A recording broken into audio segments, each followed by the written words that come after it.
overseas trip for you-know-who just ended, and he called it a home run. Well, let's take a look at his version of foreign relations.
Music was great, but you know, after his visit, Germany's foreign minister said America's short-sighted policies on climate change, weapons sales, and religious conflicts puts all of Europe at risk, so they can't depend on the U.S.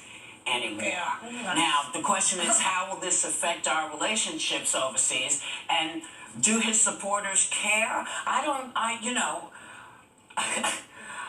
care if his supporters care. I don't care. This is no longer, oh, he's doing his thing. This is endangering the world. And I think foreign leaders are not happy with him.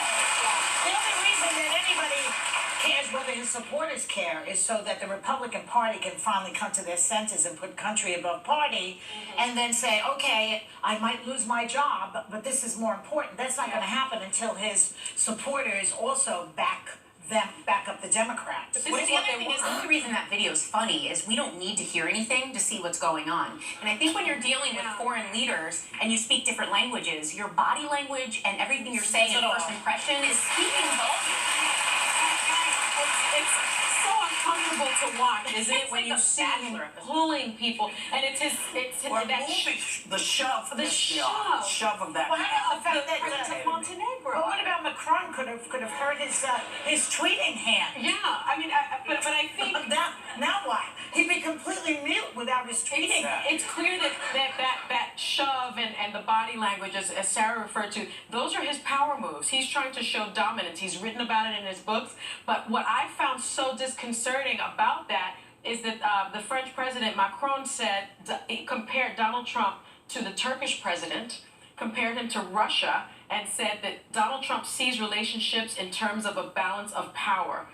While that doesn't bother the French president, he says, I don't believe in diplomacy by public abuse. But in my bilateral dialogues, I won't let anything pass. And I thought, my goodness, you're getting that from France? But the whole idea that he's in Russia's bed is what's going on right now. And the Russians are so happy to see this. He's already alienating NATO. He's alienating all our friends. He was really nice to the Saudis, who a lot of people feel were behind 9/11. I mean, what was that about? So he loves Russia and Saudi Arabia, and he really is nasty to the French and the Germans? Come on. I mean, that's your perception. That's not everyone's perception. No, it's not just my perception. I just watched it. Well, I think if you look at Merkel, though, you have to have context for that. And she was speaking at a campaign event, and you all know that what people say at campaign stops, that looked like a campaign speech to me. And she didn't say anything that was so crazy, but she said something that sounded like a campaign speech. So I wasn't surprised to see her say that. To see her say, I don't think it was necessarily the same thing, and so did the French president. Everyone is That's called winning the election. We are talking about his policies. We're talking about his reluctance to engage with NATO. We're talking about his sale of weapons to these countries. We're talking about climate change because that is extremely important. So we are talking about his policies, but more importantly, the other governments, the other leaders think he's a clown, and they think we're a clown by association. They're talking about his policies also. What I will do is let me pull it closer to home. Chuck Schumer, I think yesterday or the day before, I happened to see it, was talking about the idea that they were basically saying, if you don't do what we tell you to do, we're going to take your funding. We're going to cut your funding for terrorist. Was it for Homeland Security? Yeah, the sanctuary cities? If we don't do what we're being told, they're going to cut funding for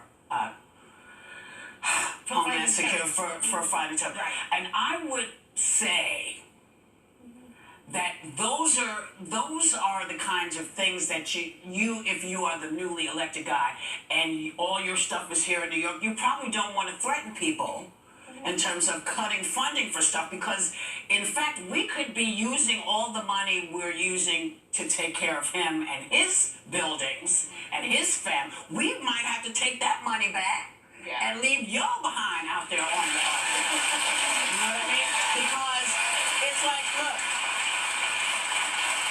this is a dire situation. Whatever he was elected to do, other countries are speaking about us in ways that they weren't before. See, before everybody said, everybody is talking about laughing at it. They weren't laughing at us. They knew what was going on. They knew why people stopped speaking. They knew why the next president went out and did what he did. And they also see what's going on here, and they don't blame us, which is something What I'm saying is that there was a segment of that this guy won, and a lot of things that he won and was elected to do are things that some of us may not like, and some people here may not like, and other countries may not like. Listen, but that's in many ways he was fulfilling a campaign you cannot poop on what has been fought for, worked out, worked on. People. This is why we have diplomacy, and this is a man who doesn't have any diplomatic brain.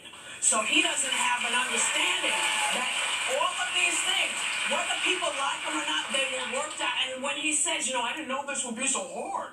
Well, this is why it's so hard, because people work their behinds off for years on both sides of the aisle to come to terms with how to work with each other. And he's pooped all over it. I'm not defending the policy. I'm just defending the idea that elections have consequences. This happens sometimes. I get it. I know. And this is the hell to pay.